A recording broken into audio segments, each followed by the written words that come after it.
You're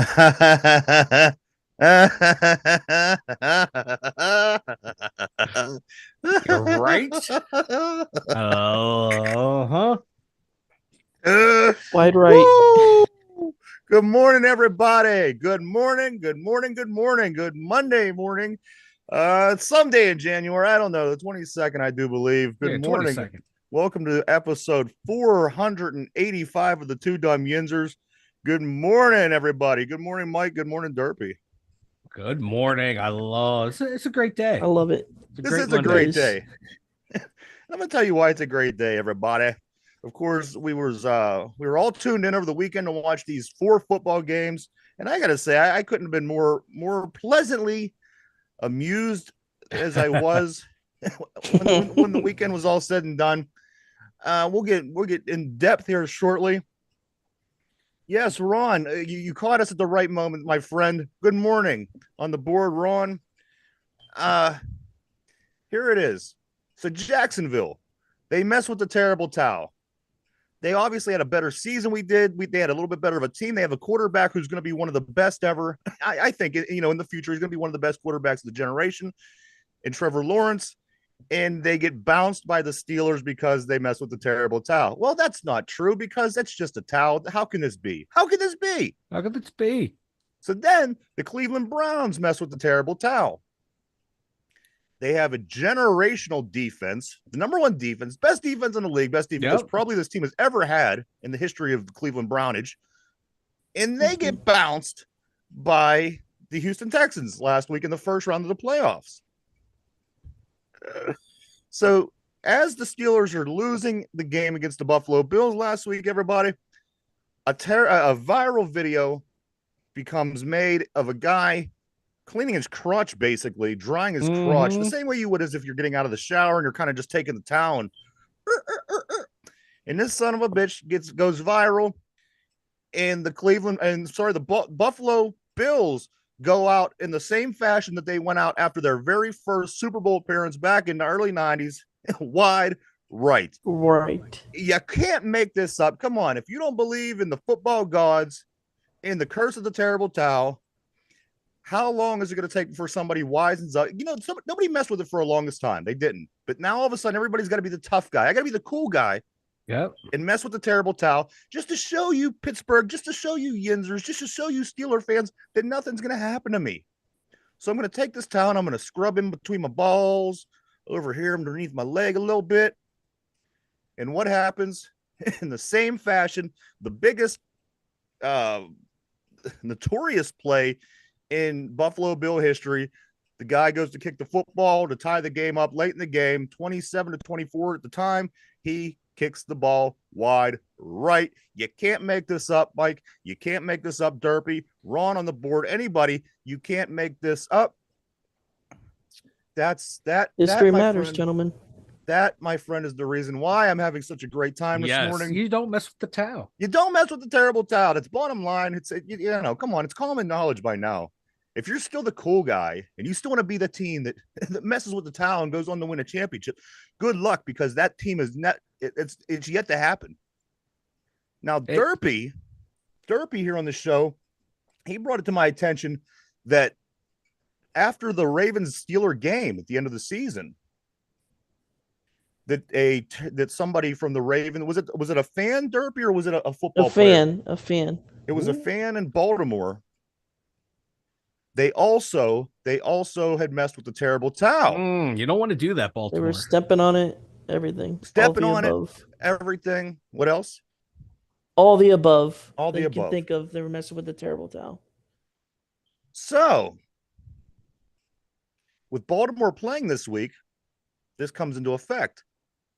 Because I personally, now don't get me wrong, I don't want to see the Chiefs win any more as much as the next guy. And I see a lot of AFC North, Steeler fans staying on the AFC North bandwagon and rooting for the Baltimore Ravens, which I don't get. I don't want the Ravens to catch up to us. Derpy. But yes, they will. If they win, it'll be another Super Bowl in our conference, in our division. I'm sorry, and it'll make our division look stronger. Mhm. Blah blah blah blah blah blah blah. Which, if it was the Bengals or the Browns, all right. But you know what? I'm getting. The Ravens, what, 3? Yeah. In their short time in the league. I mean, come on, seriously, from the 90s to now, they'll already have half of what we have in Super Bowl rings. So just maybe, the football gods will shine down on us once again and apply the curse of the terrible towel to the Ravens. Again, I'm not a fan of this Kansas City Chief thing. It's it's getting old to me, just like it is everybody else. Don't get me wrong. But again, at the end of the day, when will they learn about the curse of the terrible towel? When will they learn not to scrub their ass with the towel? When will they learn You not to don't do step these on it. despicable stepping on kind of things to the terrible towel? It's real. It's real, Mike. It is real. And it keeps happening over and over and over and over again. That means it's true. And these teams and fan bases that do it, they lose. Now, Baltimore, you think Baltimore would know better? Especially their fans should know better. You don't do that. That's interdivision. You see other teams do it and they lose. Maybe Baltimore's been doing this for a while now. Maybe that's why they haven't been able to beat Pittsburgh in the last 12 meetings. It feels like that's why they've been choking in the playoffs. Maybe they've been doing this all. They're closeted terrible towel yes, desecrators. yeah. So it's catching up to them, and like the only team that hasn't messed with it so far is Kansas City and San Francisco, the two teams we don't need to win the Super Bowl. Now the Lions on the other side of the bracket is who I'm pulling for. They beat the Buccaneers 31-23, and we'll talk more about this game and all these playoff games as the show goes on. But San Francisco's a team that I don't want to win, obviously. They win their sixth. That takes a little bit away from the Steelers. And the Ravens, again, that's a team that they'll have the bragging rights. I don't want them to win a Super Bowl. I was hoping that somebody that wasn't the Chiefs and that wasn't the Ravens and it wasn't the Bills would still be in it. Maybe Houston, I thought would have been ideal for the Steelers, but it is what it is, guys. It's going to be the winners of the Chiefs and the Ravens and the Lions and the 49ers, whether you like it, whether you don't like it, whether you agree with conspiracy theories, whether you believe in terrible towel curses, whatever it is, guys, it's going to come down to those four teams. And next Sunday by about 10 o'clock at night, we're going to have our answer. You're going to have your two teams. They're going to be meeting up 2 weeks from then in the Super Bowl 58. And there's nothing I would like to see more than the Detroit Lions win this one, Mike. I don't know. Their fans are starting to get on my nerves. Well, they're allowed. Come on. But I don't know. They're acting like they've been there, done that. Like, they're entitled to this now. Like, you guys have sucked for like 30 years. I understand it. I'm not saying how I would act, but they're acting like they're running their mouths a whole lot on Twitter. It's like the only reason you're in this position is because you sucked and sucked forever. So let's recognize that you're a poverty franchise in the NFL and you're having your run. Treat it with a little bit of class and dignity and respect. Okay. Well, that's different than what the 31 other fan bases are doing. I know, right? Why should they do that? I don't know. See, I've been like we've been on their bandwagon for 3 years now, and their fans, I felt bad for them. Now they're just running their mouths constantly. It's like, I don't know. They're rubbing me the wrong way. They're out there, cheering on that their safety blew out 2 guys' knees. They're making signs about it. 1 kneecap, 2 kneecap. It's like, come on now. Hey, good for them. You know what? I'm not going to lie. If our guys did that, I'd have that sign too. And you got to remember. I don't know. There's just something about it. There's just something about them starting to turn on. They're starting to turn heel. They're starting to turn heel on me. Well, all right, listen, now back in 05, 06, we went to the Super Bowl. Of course, it was in Ford Field. And there was the whole Jerome Bettis effect, the hometown guy. They rooted us on. And they rooted us on heavily. They said, you know what, this Pittsburgh Steeler team, they're as close to Detroit as a city as possible. They're both blue collar cities. They're very similar in a lot of ways. And they really stuck by the Steelers. And I, you know what, I'm sticking by the Lions. I said to myself, if the Lions ever get to that point and, they could possibly get the Super Bowl, I'm going to stick behind them as long as they're not playing Pittsburgh. And that's what I'm going to do, guys. I'm sticking behind this Lions team. Let's dig into a little bit of what happened over the weekend. On the board, Ron says there's nothing worse than a San Fran fan thinking they're so entitled. Ain't that the truth? They're approaching like Cowboy fan level. Well, they are. They technically haven't won a Super Bowl since before the Cowboys won their last Super Bowl. Granted, they've been there and they lost, but San Fran, what's your deal? Geez. Yeah. They had a nice run in the 80s, early 90s. That was about it. But over the weekend, it went down like this, guys. Game one between the number one ranked team in the AFC, Baltimore Ravens, and the number fourth ranked team in the AFC, the Houston Texans. They go at it early on Saturday. Lamar Jackson rushes for 100 yards on 11 carries. He has 2 touchdowns. He also goes 16 for 22, 152 yards passing, 2 touchdowns through the air as well. Baltimore Ravens go on to win this football game 34-10 in convincing fashion. Yeah. It was close for about a half. Over a team that decimated the Browns the week prior. Second game on Saturday, San Francisco 49ers, the 1 seed in the NFC, going against the number 7, the first 7 seed to advance out of the wild card round ever. And the 49ers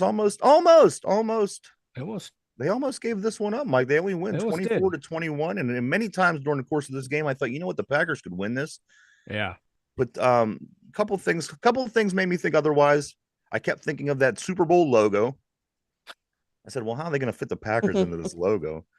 But apparently they switched it up a little bit.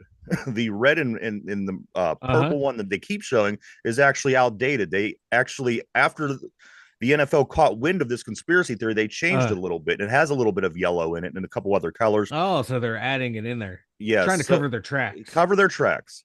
Yes. But sticking with the narrative, the 49ers win this game 24-21 over the Packers. So that is your 2 number 1 seeds, guys, advancing on to the championship round. So this is where the Sunday games get important. Now you got to find their opponents. Number 2, Detroit Lions. Number 4, Tampa Bay Buccaneers. Good game. I thought the whole way through it was a good game until the fourth quarter. I mean, the Detroit pulled away with a couple touchdowns. Baker Mayfield gets some, scores another one. Listen, Baker Mayfield, 26 for 41, 349 yards, 3 touchdowns, with the exception of the 2 interceptions. He had the best quarterbacking performance of the weekend. I mean, 350 yards, 3 touchdowns. So, this Tampa Bay team, very, very interesting team, Mike, especially because now who knows what's going to happen with Baker Mayfield? Who's going to know? Yeah. There's a lot of pending free agents on that team too. This was like their last hurrah. This was their window just closed over the weekend. I agree, Mike. Kancey out of Pitt, another huge game. Yeah, another huge game. He had more sacks this week. He's looking like he's really turning out to be the real deal in the NFL on the defensive line. Yeah, he's coming on strong as the season's played out. He had a very solid season. Absolutely. It's going to be very, very interesting to watch Kancey play out, his career play out. Very strong rookie season. And learning next to Vita Vea, who's probably one of the best. He's one of the most underrated defensive linemen. He's like a modern day Casey Hampton. This big guy plugs up the middle, but he's real quick too. So to learn from someone like him, Kancey's in the right spot. And in the last game, guys, the game that went last night is the Kansas City Chiefs, who was a number 3, going against the number 2 seed Buffalo Bills. Everybody's seen this. Everybody watched this game. Most people watched this game. If you didn't, shame on you. You didn't get. I tune in for. Game. I tune in for Taylor Swift just in case there's a chance she might show her breasts. However, Jason Kelsey's the one that ends out showing his breasts. Baby. One of the sexiest men alive. Kelsey's the star. So there you go, everybody. Travis Kelsey was doing the heart hand. 2 TDs, baby. He's the Taylor Swift heart hand. Jason Kelsey had no shirt on. I mean, it was a spectacle, the whole thing. But no wonder the league favors this Kansas City team. On top of, I believe that this golden boy, Patrick Mahomes, is probably this generation's Tom Brady. It's looking that way so far. What is it, 6 years in a row going to the AFC Championship game? Dude's beast. This is like the worst. Tom Brady didn't even do that. This is the worst offense they had, too. The worst offense they had in the Mahomes era, and he was able to do this. Get the F out of here. Like you were saying, though, Ryan, they have a way of turning it on. I thought this year they weren't going to be able to do it because the way they've been playing all year. I hate to say it, but I think you're right. They just turned it on.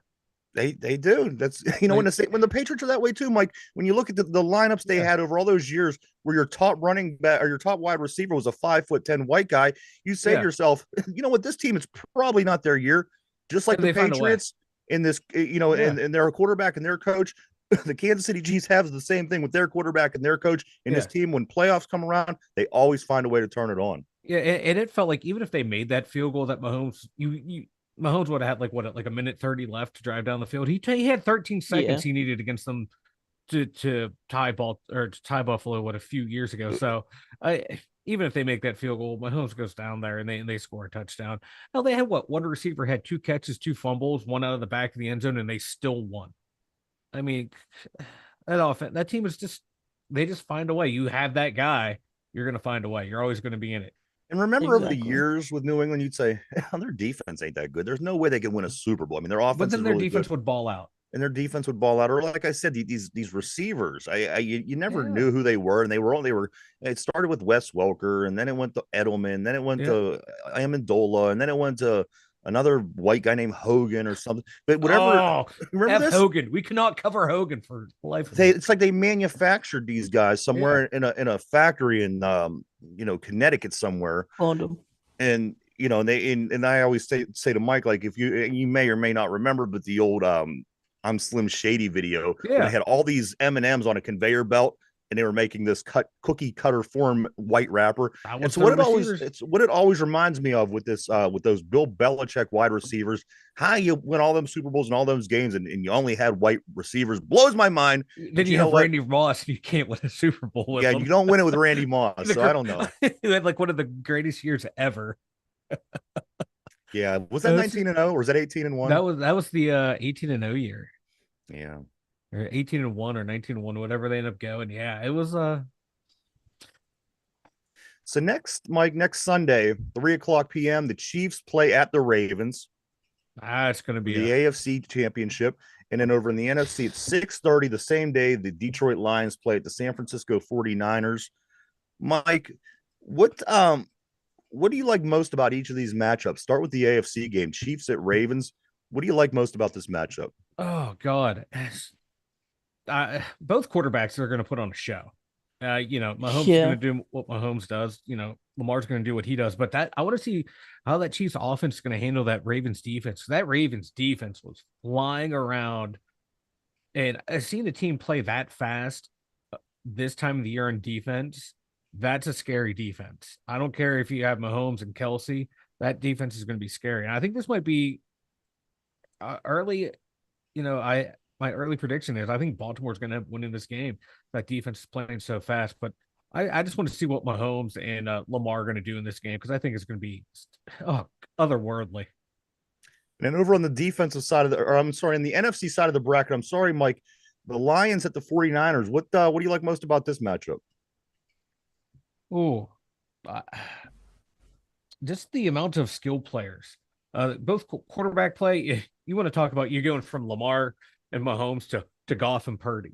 Yeah, you want to talk about a dichotomy. Okay, you got two guys that can make anything happen in the pocket. You got two guys that have to play in rhythm and on time, make plays. They're not going to play breaks down. They have some ability, but they don't have the ability they have here. I think it's going to be about the skill players. Like you're going to have, CMC, Ayuk, Dabo if he plays, Kittle, and God, Jahmyr Gibbs, Amon St. Ra for the Lions. So this game is going to be predicated just on the skill guys. The other game is going to be you're just going to watch the quarterbacks do what they do. Dichotomy of quarterback play, man. I think the AFC has the better quarterback play, and the NFC from top to bottom might have the better skill position players. Yeah, no, I couldn't agree more. I think that both of these games are going to be very intriguing. I can't wait to watch both. And again, Mike, the logo says that Baltimore. It's going to be Baltimore and San Francisco. But you know what? You throw the Chiefs in the lines in there.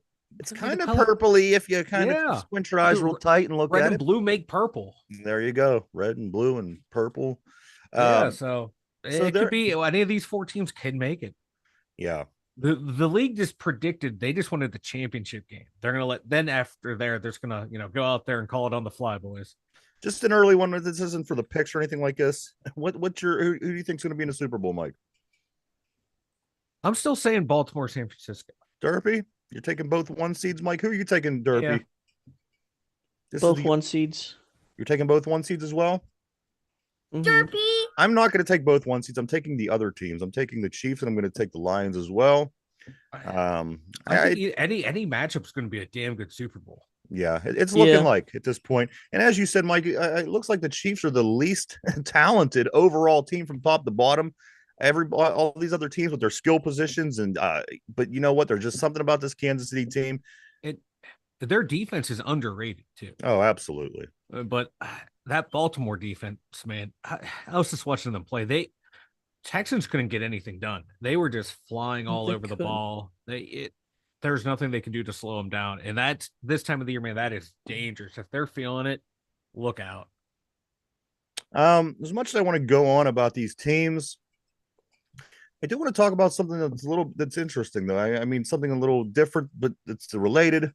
Now, of course, I'm going on and on about these these conspiracy theories. I want to touch this because it's going to be talked a lot heavily over. I think over the next 1 to 3 weeks, you're going to hear about these.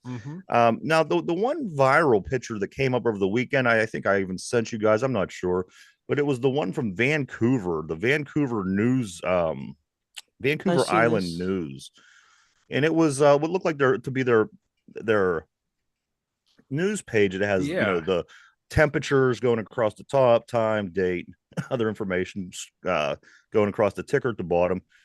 And in the one box it says Reba McEntire, Usher, and Post Malone are slated to perform at San Francisco 49ers and Baltimore Ravens Super Bowl and matchup on February 11. See, you sent me that one, and now all of a sudden it is not in my phone. That picture is not in here. So I go and I did some research, and this Vancouver Island News, it's a real news channel. And this, I thought where I caught it, I thought where it was going to be, where the catch was the town. It's actually spelled Tillicum.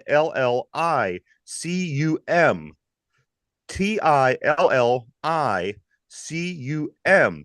I was like, okay, this isn't real. Okay, it's got to be phony. It's got to be made up. However, if you look it up over on off of Portland going into Vancouver, that's the name of this town. And this is a legitimate news source. So again, it's viral. Everybody has their own opinion about it. But this, again, this news channel has in there, and it's not the first time I've seen something like this. Yeah. With these two teams, Reba, Usher, Post Malone are slated to perform at the San Francisco Baltimore Ravens Super Bowl matchup on February 11. Guys, just something, another thing that's interesting in this weird past couple of seasons, I'd say that has taken the NFL, Mike. Go ahead, man. I was going to say, like, because you're not going to put that on something anywhere in the U.S. You're going to put that out there in Canada and just let it subliminally, go out there. Right. You don't want to put, because you put that anywhere U.S., it's going to blow up even bigger than it did. Because people were like, oh, it's probably fake coming from Canada. Canadians are sly and sneaky like that. They're in cahoots with Roger Goodell. They're in cahoots with Roger Goodell. Yeah, in the football gods. Yeah. So I saw that. That was wild. Also, snowballs continue to fly at opposing receivers during the play in the end zone at Buffalo Stadium. Mike, I can't feel bad for this Buffalo fan base. I can't. You know what? You get what you deserve. And whether it be because you wiped your balls with a towel, or whether it be because you throw snowballs at players in play as the receiver is going to catch a ball, Mike, I do not in any way feel bad for this team. I think good for them. You got karma got your ass. Yeah, that's what it is too. You don't throw, because they were doing it to us, they're doing it to them. That's just, you won't talk about classless. That's classless. And then after the game, they were pelting Mahomes in the head with snowballs. Joe, as he was trying to run over and talk to a little kid. Yeah. Hey, come on. Do better than that. You're acting like Cleveland Brown fans. These are the fans that I have a problem with. It's not the Detroit. Yeah. Detroit's just happy. These guys are fucking idiots. They are. This is why I hate going to games, because of the fans like that. Why do you get hit? You get hit with snowballs, Mike? No, I just have to deal with all that idiots. All those I'd hit you. I want to go to. You would hit me with just out of principle. Yeah. Next time I'm over at the studio, I got to dodge, duck, dip, dive, and dodge. That's right. You remember that.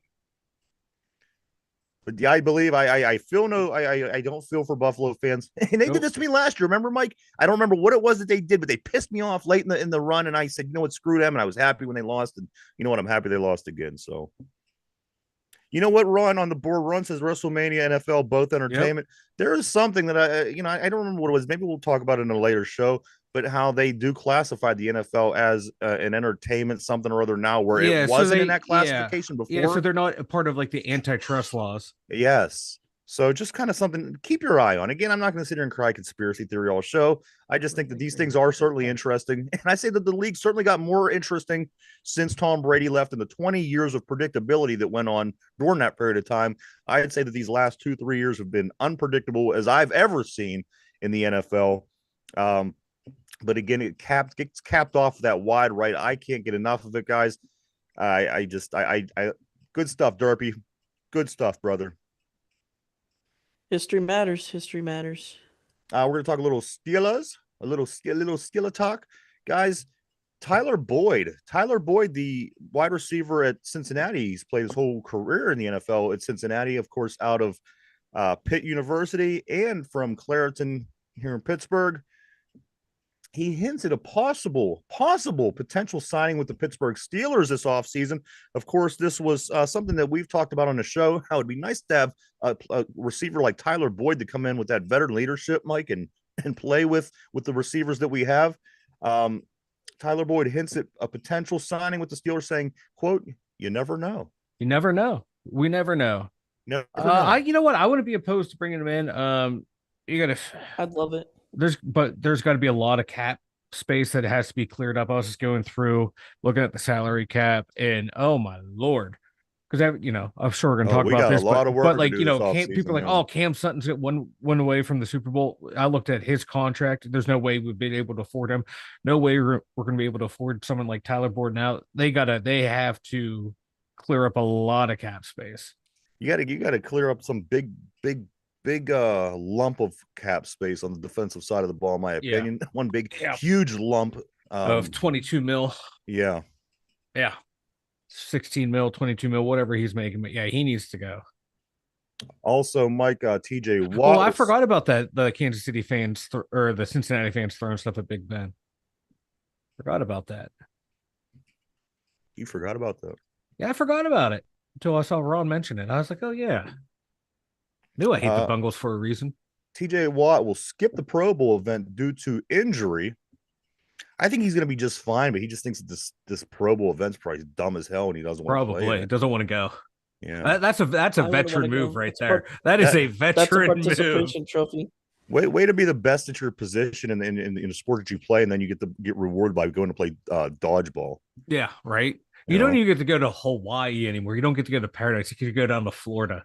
Yeah, next you go to New York City to play pool or bowling or something. No. Let me go if I'm playing dodgeball, send me out to Hawaii at least. Let me fly out. Well, that's what I'm saying. It's going to get worse every year. Yeah. They're going to be at a bowling tournament at the end of the season. They'll be up in Toledo. No, they'll be in Toledo at a bowling tournament. Toledo. Bills offensive lineman not fined for his hit that injured Joey Porter Jr. Mike, your boy took that hit at the end of the game. What is up with this Buffalo team? Nobody can throw a flag. Nobody can find these guys. The hit that was good that concussed Joey Porter Jr. Knocked him out of the game. Flying snowballs in consecutive weeks at receivers in live play in the end zone that are trying to catch footballs. Mike, what is it? And what's going on in Buffalo? They can get away with anything and everything because it's Buffalo, man. It's Buffalo. It's not fair to them. They lost 4 Super Bowls in a row, so we're gonna baby them forever.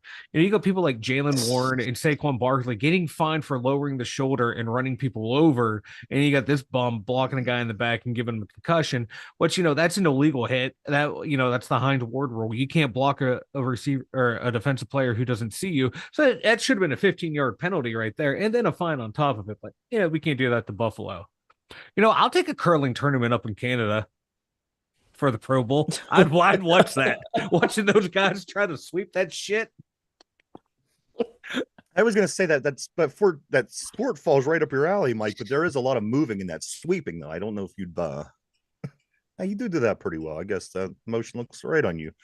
I do. I could dig the curling though. Yeah. What? Curling is What? cool. Guys, Marvin Lewis. Marvin Lewis looks like he's going to be going out to Las Vegas to coach under Antonio Pierce in this new coaching staff being built in Las Vegas this year. Mike, Marvin Lewis. I think that's a smart move. No longer a head coach, but bring him in as an assistant coach. I think he should be what, defensive coach? I think More than likely, yeah. Yeah, so that'd be a good spot for him. You know, he doesn't need to be a head coach anymore, but I think defensive coordinator, defensive like assistant specialist, something along those lines, a good spot to have him in.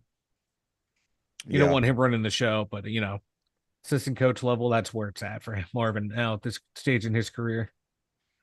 Also around the league, with the Super Bowl coming up just in a few weeks, this will be the 58th consecutive Super Bowl out of 58, where it will have Big 33 representation.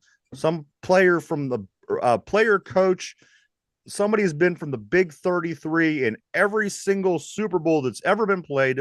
This year will be no different, as San Francisco has Kevin Givens, Detroit has Jonah Jackson, and the Kansas City Chiefs have Brett Veach.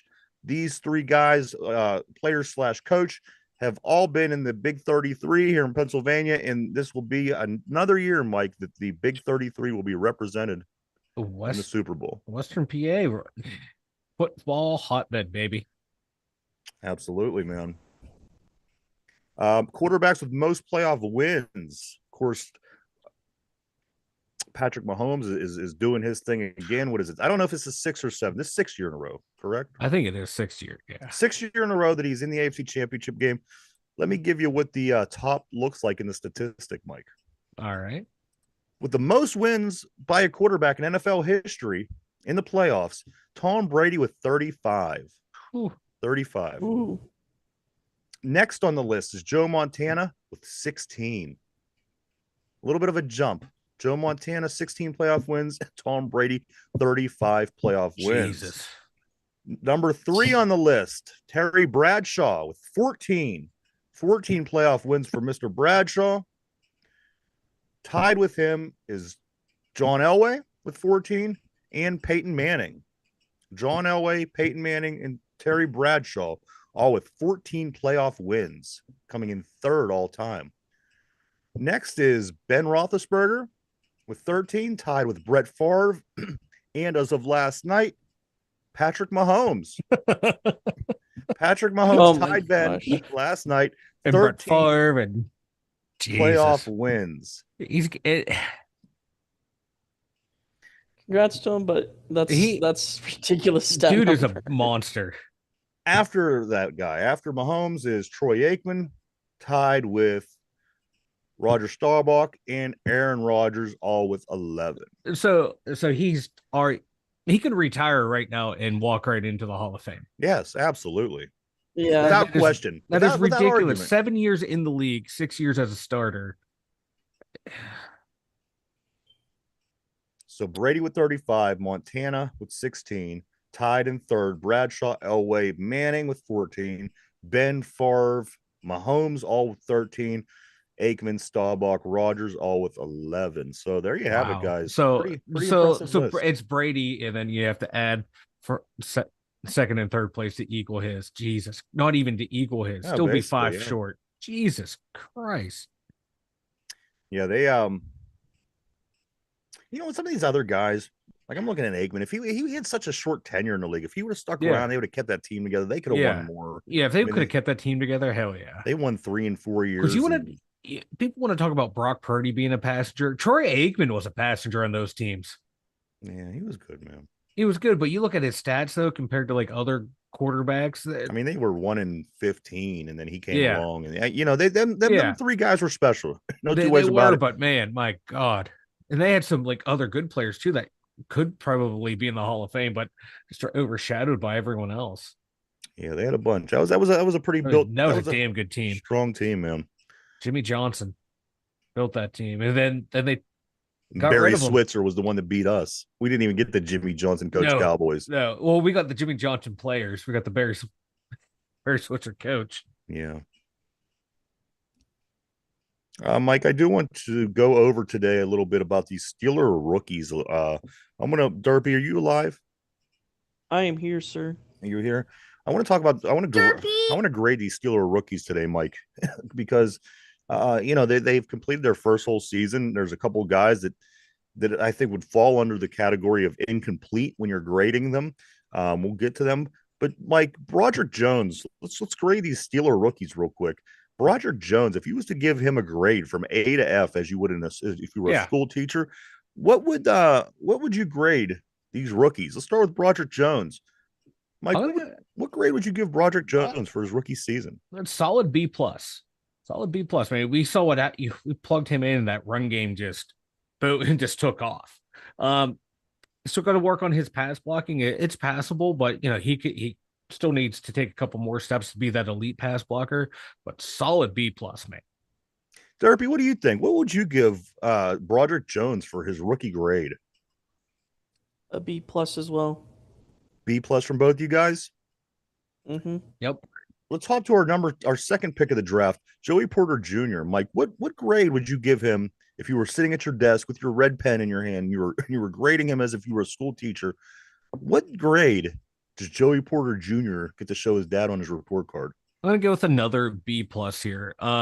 Still has to work on tackling. He's gotten a lot better. He's getting more willing, but there are some times where it's like, he could have stepped up and helped to run a little bit more there.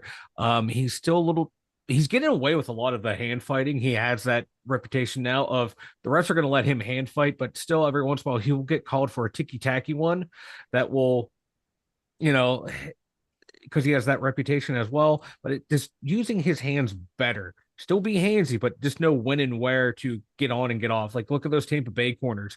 They know exactly when and where to put their hands in. They're very sneaky quick with their hands. But solid B plus for Joey, and the numbers back it up how well he was in coverage. I gotta say, Mike, I was semi impressed with this Tampa Bay Buccaneers team this year. Coming out of that soft NFC South division, I didn't think that they were as good as they were. They were a little better than I thought. And you know what, Baker Mayfield, you got to give him him props for what he was able to do down there. And he got this Tampa Bay team that I didn't really think was that good into the second round of the playoffs. And they lost to a pretty damn good Lions team. Yeah. So, but as we said earlier, I think that window is closing, and it's closing fast on the Tampa Bay Buccaneers. I think that this might have been their tiny opening that they might have had, but they lost it. They lost. Derpy, over to you. We're going to talk about Joey Porter Jr. What do you give him, Derpy? If you were Mr. Derpy, the teacher, what do you give Joey Porter Jr. for his grade for his rookie season? An A minus, because he proved me wrong. Okay. And Derby is very, very rarely wrong. You don't hear him much, but I got to tell you, he's not wrong about a lot. He's a freak of nature, if you will. He is. And Derby hates Joey Porter Jr. just because he went to Penn State. Yeah, it's all this Big Ten banter between these two. It drives me crazy.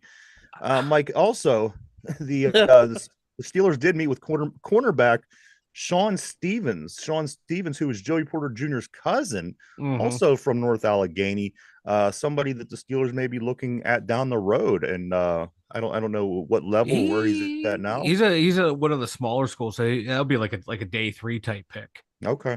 Yeah. Next guy on the list. Let's go with Keanu Benton, guys. Mike, what do you give him for a grade on his rookie season?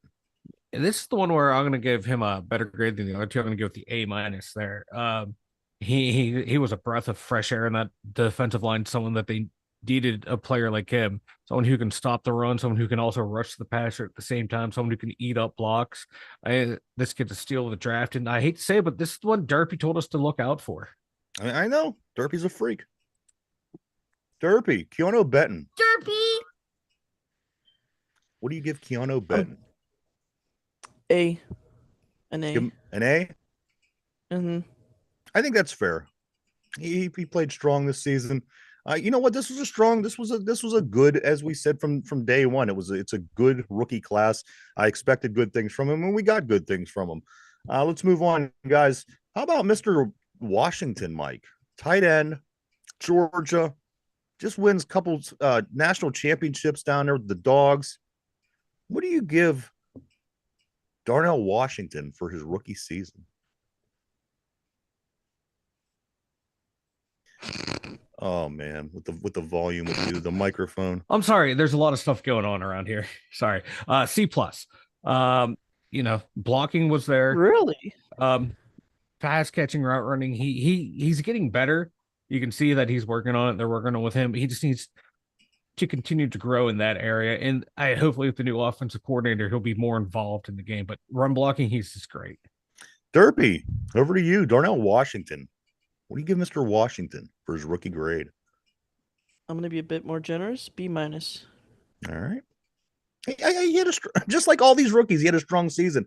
There's going to be a couple that we come across. We're not going to be able to give an entire grade, but for the guys that participated and played, I think that all these guys played, a fairly strong rookie season. Mike, next guy on the list, of course, is Nick Herbig. Nick Herbig, linebacker. I think that he's shown plenty of promise in the opportunities that he got this year. Special teams made some big plays as well. Mike, what do you give Nick Herbig for his rookie grade? I'm gonna give him an A minus. He had a smaller sample size than everyone else, but like, God, he was able to stop the run immediately when he came in. He was able to blitz the quarterback when he came in immediately. He was able to drop back into coverage immediately. He picked up special teams, immediately as well. He was that guy. Like he was playing since like day one. It felt like where everyone else had to slowly work in. It felt like he was just more ready to go plug and play type guy. And he learns a lot from TJ Watt. They make that known. If he could take a lot of the things that are good from TJ Watt's game and apply them like he does, that'd be great. As long as he takes away some of the things that you can complain about, a little bit later in Watt's career here that we do complain about, and also make the changes and revisions in his own game according. I think that Nick Herbig, I think the sky's the ceiling for this dude. I really think that he has a great future in this league as long as he can stay healthy. And you know what? There's not been any signs to show otherwise. So, Derpy, Nick Herbig. You know how I feel about Nick Herbig. You like Nick Herbig. What I said back. Yep. And you know what I said back in training camp, that he was going to be special. You did too, Derpy. You called him and Keanu Benton. I'm going to go with an A. Go with an A for Nick Herbig. Yeah. All right. Mike, next one on the list is Spencer Anderson. Is there any way that we could grade this guy, or does he fall into the incomplete category? He falls into the incomplete category. That 7th round pick that, he was active for a couple games, had a couple snaps in there, but he's that guy he's that guy that when he was drafted, people are like, you know what, give him a few years and he might be a solid starter. So we'll see. If not, he can hopefully develop into that key swing guy that can play anywhere on the line, because he played everywhere on the line in college. All right, Derpy. What do you think about Spencer Anderson? Just thoughts about him, because there isn't really. Yeah, I mean, it is hard to grade him at this point. I think Mike hit it on the head. Let's go to the last guy I do want to talk about. I saved him for last. Corey Trice Jr. Mike, Derpy, Corey Trice Jr. Now, this guy, I couldn't wait. I waited all off season to see him play. They went on about how good he is and how he's the long arms like Joey Porter Jr. and you're getting the same kind of DB. Of course, we have to give him an incomplete because there's no way to give him a fair grade on his rookie season. But Mike, what's your thoughts on Corey Trice Jr.? Incomplete, but he's that guy. If he was healthy, man, he probably would have been probably like a day 2, early day 3 pick. So if he can stay healthy and come back, I'd like to see what he can do. I'd like to see him supplement that secondary. I mean, we need because obviously we're stuck with Pat Pete here for another year. His contract's where we can cut him if we have to. Yeah, and I would like to do that because come on, he was dead weight this year. The best thing about Pat Pete was he helped Joey Porter, man. He would always give him advice, and when Porter had any questions, he was, he would always answer him and help coach him up. So on the field, he wasn't that great, but off the field, would he benefit more, Mike, by keeping him around and holding Joey Porter's hand, or letting him go and freeing up that money? Let him go, free up that money. But if they can get him back at like a rookie or like a veteran minimum, that would be huge. Derpy. Corey Trice. Yeah. If he played, it would probably have been around a B plus B. I can't wait to see him play. I hope he I recovers can't. well I and can't. he's ready. He's ready to play. I hope he's ready to go once it's time to go and he stays healthy. I'd like to take a look. See, Pat Pete on the other hand, Derby. Would you be in favor of him sticking around another year to kind of guide the younger secondary players, or are you okay with cutting him to free up a little bit of money to maybe bring in somebody else that's that could be a little bit more valuable to this team? I would like to keep him around if it was for less. If it was Patrick Peterson of 5, 6, 7 years ago, I'd be perfectly fine. Pat Pete, move him to Yeah. safety. Move Pat Pete to safety. I mean, I would if they would keep him around and move him at safety, and you have run, my God, who am I thinking of? Minka, Pat Pete, Eric Rowe, and Keon O'Neal. That'd be a nice little safety rotation. KZ. KZ, he's one hit away from being suspended again. He's the only guy in them safeties that hit the. I know. I hate O'Neal hits, but he's he got hit with the injury bug late last year too. So it's like those guys, man. With the salary cap space, you're gonna have those guys that there's gonna be a knock against them somewhere. Yeah. For the guy who's going to be suspended for half the season, or the guy who might be hurt for half the season.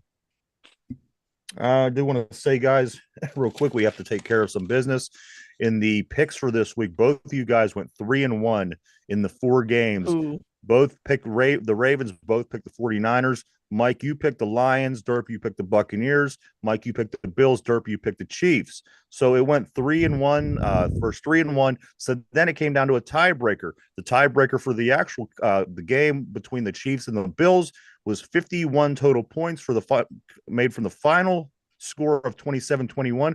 Both of you guys overshoot the tiebreaker. So here's what we got to do. We go to the last line of tiebreakers. This is the coin flip. Derpy, Mike, this could take you for 3 consecutive weeks. Derpy, you could be on a 3-week winning streak if all you have to do is guess this coin flip correct. Mike, this will get you back in the hunt. So Derpy, you did win last week. Do you want to call? Do you want to call, or do you want Mike to call the coin flip? I'll call it. All right, so I'm going to flip the coin in the air. You call it, and whatever it is going to be the winner. That's how we have to do it. I hate it coming down to the coin toss, guys, but this is how it played out. There's nothing else we can do. This Derpy, is rigged. when I say call it, this is rigged. Yeah, you can tell by your logo. It's rigged.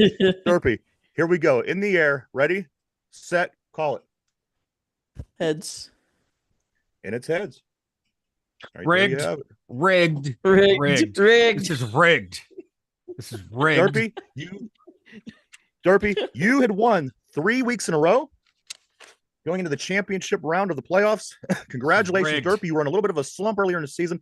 Now you were back 3 in a row. Mike, you got to get back on the horse. We only have 3 football games left. You think about it this way, there's 3 NFL football games left. I can hardly believe it myself, but there you have it, guys. Before we do get ready to start wrapping things up, Mike, Derpy, I do want to talk about the Pitt big win over Duke, number 7 Duke in Cameron, in the Cameron Arena down there in North Carolina. This is the first time Pitt beat Duke at Duke since 1979. They upset the number 7 Duke Blue Devils 80-76 over the weekend. Blake Hinson goes 7 for 7 from the 3-point line, which is a school record, which is a Cameron Arena record, and this ties an ACC record. Guys, Blake Hinson is on fire. He is. He's I loved it. I loved how everyone at Duke was calling them classless for celebrating. Like, don't who all the people that were flipping them off? Yeah. They have this picture of Hinson on top of the table celebrating, and about 30,000 Duke kids all flipping him off at the same time. So where the classlessness comes from, I don't know. But a very, very exciting game that just happened over the weekend, guys. Pitt over number 7 Duke. Great upset. Also, Mike, the Pittsburgh Penguins, they were up 2-0 over the Las Vegas Golden Knights the other night. They were up 2-0. They end up blowing that lead. They lose 3-2 to Vegas. They dropped to 21-16-6 overall was their record. Next game tonight, Coyotes on the road, 9:00 p.m. What do you got? What do you think about this Penguins team? I Well, the players are saying they're hard to coach. The coach can't get anyone to coach. So, maybe it's time for a coaching change. And maybe it's time to trade some of these players away. And, who cares? Gensel, he's been talked about being traded, and people are saying, well, that'd be a slap in the face to Crosby. Oh, well, this team needs shaken up. They haven't won a playoff series in how long? What have you done for me lately? You haven't done anything for me lately. You missed the playoffs last year. You've been one and done in the past, 4 playoff runs? It's time to shake it up. I just wish one of these Pittsburgh teams would do something in the playoffs, Somebody do something. Exactly, but they can't. Maybe it's time to shake it up. As you said, Mike Sullivan. You know what? This has always been a trend with this Penguins team, though, man. When Michel Terry and he took them, they lost. They got rid of him, brought in the next guy. He went, won. It seems like every time in the early Stanley Cups, the 91, 92, you had Johnson, and then he passed away, of course, and then you bring in Bowman, he wins. So it seems like every time Penguins have these successful seasons, there's always a coaching change somewhere in there. I wouldn't rule it out, Mike. I don't at this point in the game, something's got to give. Whatever it is about these Penguins coaches, something's got to give, because they're definitely not doing especially with the amount of, you have 4 Hall of Famers on that team, and you're struggling. Get the F out of here. Yeah, you got to figure something out. Yeah. One thing before you get legs. One thing before you start into the website is this. As I mentioned before, those quarterbacks with the most playoff wins, the list that we mentioned, Brady, Montana, Bradshaw, the whole way down. What's one thing about all these guys that have all these playoff wins? They are all franchise quarterbacks. Where's the guys who aren't really that guy? If this list is not an example of what you need to win, the 2 times that we won Super Bowls, those guys that won them Super Bowls are on that list. We need to get that franchise quarterback again, whatever it takes, whatever means. Go out. You got to get that franchise quarterback. Steelers, you have to. Otherwise, it's going to be, another disappointing season after another. You got to go get that guy. Mike, why don't you go ahead and tell everybody about the website, man? The2dumbyinzers.com. Over there, we got all of our social links. We got the blog. Got merch store over there. Might have to think the KP to GP connection shirts. maybe it might be a JF Justin Fields to GP. You never know. So, but yeah, some merch stores over there. All right, go check it out, everybody. www.the2dumbyinzers.com. www.the2dumbyinzers.com. Mike did a lot of work, a lot of cool things going on over there. Go check it out. A couple things, Mike, before I do jump into the trivia of the day. Sports Illustrated, are they done? Yeah. Yep, they're done. This is physical copies. Here's the thing, with the modern technology and computers and the internet, it doesn't surprise me. You know what I mean? But such a weird thing. But we are living in a time that we got to see Sports Illustrated run its course, guys. Yeah. So, physical media is dying. Very interesting. Very interesting. When I seen that, I thought, wow, that's wild. All right, guys. I haven't read Sports Illustrated in probably like 20 years. That's the only thing I ever bought. Any time I've ever got magazines, it's always been Sports Illustrated my whole life. I mean, there was a period of time when that ESPN magazine, the real big, bulky one, came out. I was into that. But if I ever bought magazines in my life or got them, it would be Sports Illustrated. Let's see. Question of the day, guys. This is a Super Bowl question because we are going into the Super Bowl time of year. Derpy, Mike, put on your thinking caps because we have another Super Bowl trivia question. Ready? Dun, dun, dun. Are you ready? I'm ready. Here we go.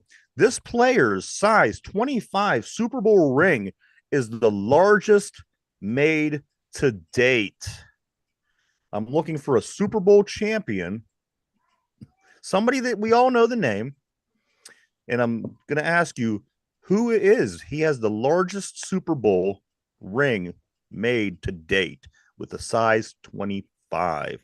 Guys, go ahead and think that over. We are live, everybody. We're live 5 days a week, Monday through Friday, right here, 11 a.m. to 12 p.m. And to show that we do live every day, we upload over on Spotify. at 8 o'clock p.m. in podcast form. If you're unable to listen to the show, or you're able to, or if you're unable to watch the show, maybe you're only able to listen to it, or you're doing something that you like to do, like running or at the gym, maybe in the car. You could always put your earbuds in, put it in the car, listening to it on podcast form. Comes up 8 o'clock every day over on Spotify. Check it out. All right, guys, the question of the day is this. This player's size 25 Super Bowl ring is the largest made to date. Can you tell me which player's ring this is? I don't have choices today. You're gonna have to take a guess, but it is a well-known football player. Again, this player's size 25 Super Bowl ring is the largest made to date. All right, Derpy, I'm going to start with you. Whose ring do you think this is? I'm gonna go Derpy. just for giggles, Joey Porter. Joey Porter. Derpy says Joey Porter has the largest ring, largest Super Bowl ring made for him, and I will lock him in. That's your final answer? Yep, for giggles. I don't know, so I'm just going Joey Porter. All right. Derpy's giggling. So we're going to give him Joey Porter on the board. Ron says Deion Sanders. Mike, I'm going to ask you the same question. Which player's size 25 Super Bowl ring is the largest made to date? This is a player that you certainly know. It's a very recognizable player. Ron on the board says Deion Sanders. Derpy says Joey Porter. Who do you think has the largest ring? See, I was going to say Vince Wilfork from New England, but you said well known, so let's go with Ray Lewis.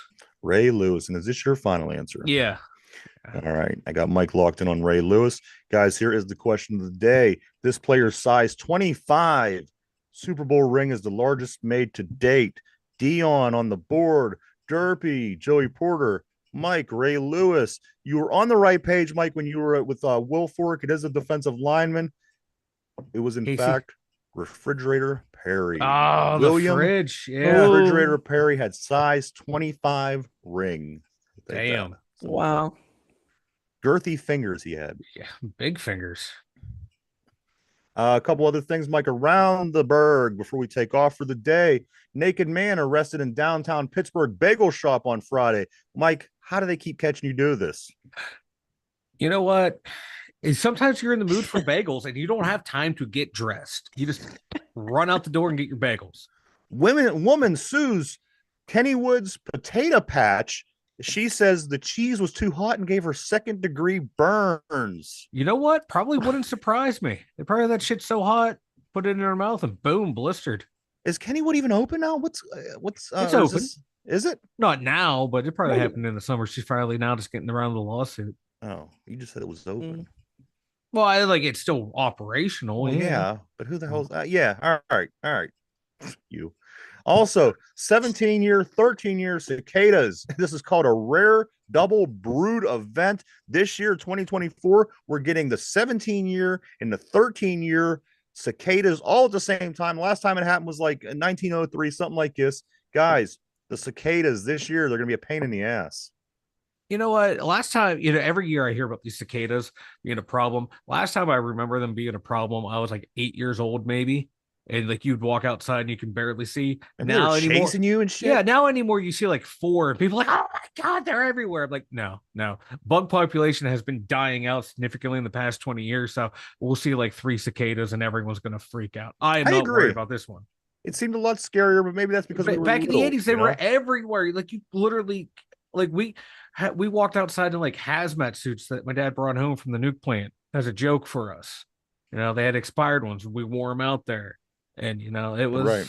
Yeah, no, now there's like 5 and people freak. I do want to say thank you to everybody for checking us out. Everybody on the board, of course, always keeping it interesting. Everybody at home, we do appreciate each and every one of you. Thank you so much. We wouldn't do it without you. Mike, do you have anything before we get ready to take off for the day? Hey, Bucko season's right around the corner, and Bucko fans who think it's going to get better, it's not, because Bucko still aren't spending any money. Derpy, anything before we get ready to roll, man?